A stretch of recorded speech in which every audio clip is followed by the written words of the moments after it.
নারীরা যাতে রাগ না করে, নারীদেরকে বুঝ দেওয়ার জন্য আল্লাহ সব নারীদের নামে আলাদা একটা সূরা দিলেন। সূরার নাম, তার মানে আল্লাহ নারীকে খুশি রাখতে চায়, বিশ্বনবীও নারীদেরকে খুশি রাখতে চায়। আমার অনেকে বলে, হুজুর আপনি নারীদের পক্ষে কথা বলেন বেশি।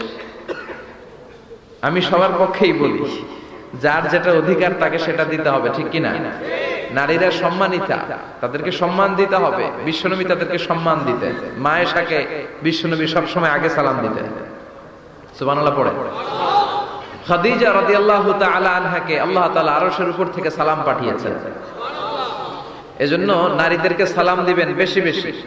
ঘরে সুখ শান্তি নাই, অনেকে বলে ঘরটা নাকি জাহান্নামের টুকরা, কারণ সালাম নাই। সালাম মানে শান্তি। সালাম মানে কি?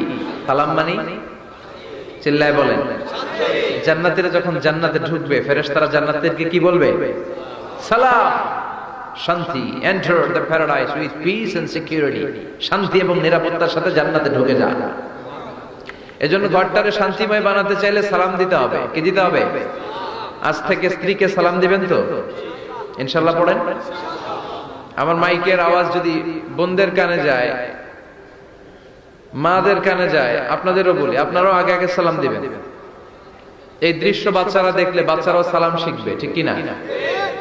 মা খাদিজার ব্যাপারে আল্লাহ বলেছেন, জিব্রাইল তুমি যে খাদিজারে আমার পক্ষ থেকে সালাম দিয়ে দাও, আর খাদিজারে বলে দাও জান্নাতে খাদিজার জন্য এমন ঘর আমি প্রিপেয়ার করে রেখেছি যেই ঘরের ভিতরে কোনো নয়েজ নাই, কোনো আওয়াজ নাই, কোনো ডিস্টার্ব নাই, আছে শান্তি। সুবহানাল্লাহ।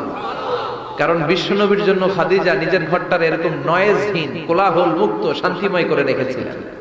বিশ্বনবী কোলাহল পূর্ণ দাওয়াতি কাজ শেষ করে যখন ঘরে যেতেন, কলিজাটা ঠান্ডা হয়ে যেত।